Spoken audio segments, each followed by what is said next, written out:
1961, Janssen became part of Johnson & Johnson for the sole and only reason that we were a European company and we didn't have the worldwide reach. Johnson & Johnson enabled us to have the worldwide reach as a pharmaceutical company. It's a global organization and we have about 36,000 employees. We're focusing for the moment at 5 disease areas: immunology, neuroscience, infectious disease and vaccines, cardiovascular and metabolism, and oncology and hematology. Why we're focusing and we don't do everything? Because the environment to solve unmet needs is becoming so difficult that we as a company must be very specialized in certain disease areas, because otherwise we cannot solve the unmet needs anymore. That's a little bit different than 20 years ago, where we had more a general approach and it was feasible. Now we're really focusing all our investments in these areas.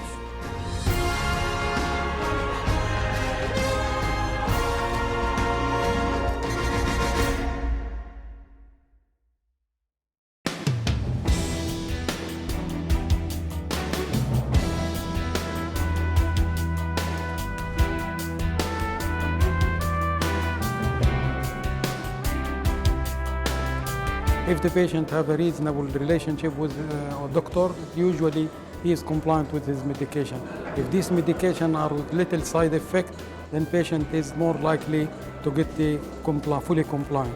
The other very vital or important thing is that the patient recognition that he needs this medication, or what we usually call that the patient had some sort of recognition of his illness, and he is likely to improve if he took his medication.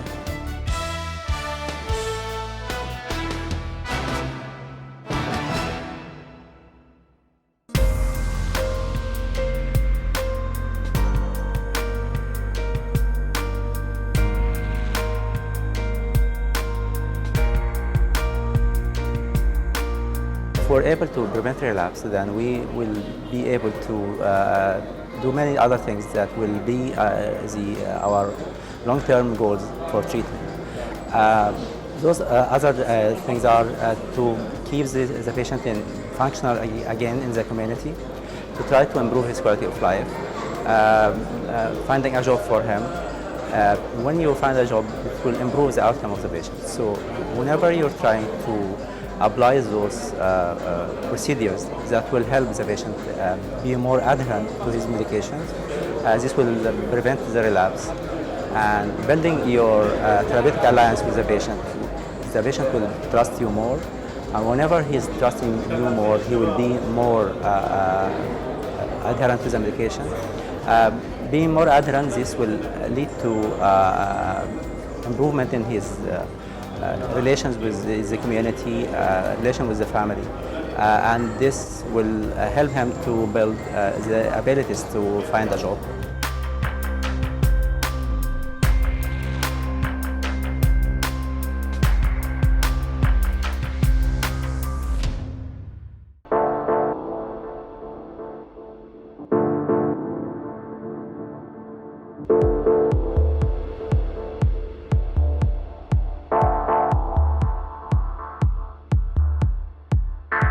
I think there are so many factors. One of the factors is the patient factor, we call them, and this is if the patient having poor understanding of why he is or will take the medication, and the other one about if the patient was not or there was not explained to him the disease and why he will take the medication.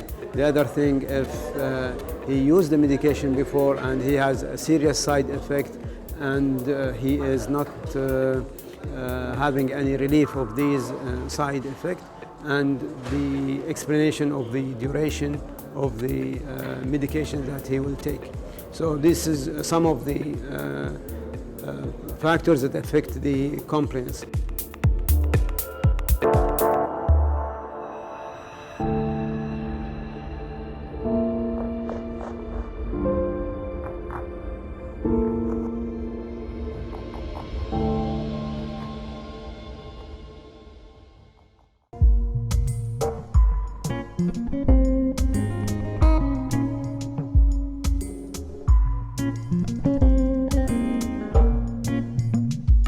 لو اتكلمنا على مشكلة الأسرة اللي في أحد أفرادها بيعاني من الفصام وننصحهم إزاي يتعايشوا معاه، لازم نعرف في الأول إنه الأعراض اللي إحنا بنشوفها والعلامات اللي بتظهر على المريض هي بالنسبة له حقيقة. لو قدرنا نوصل له هذا الانطباع إن إحنا مصدقينه في كل اللي بيقوله، ولكنه هذا الأمر مش موافق عليه من الناس اللي حواليه.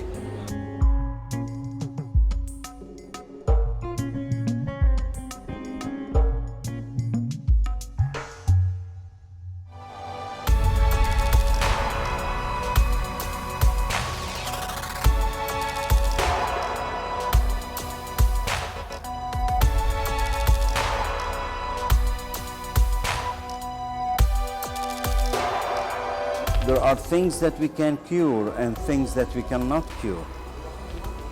Schizophrenia is one of those that we cannot cure.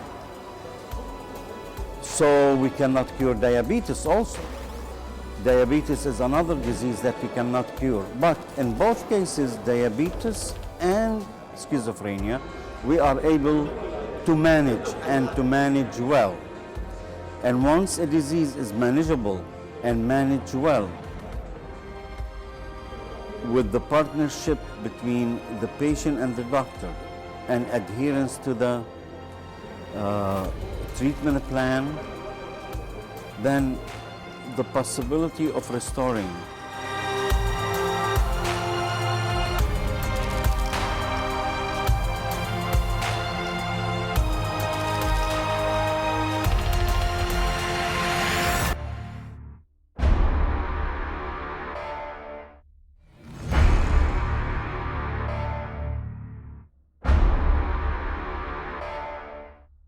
As with any other psychiatric condition, the stigma of being a patient and continuing indefinitely is a worrisome issue to most of the patients.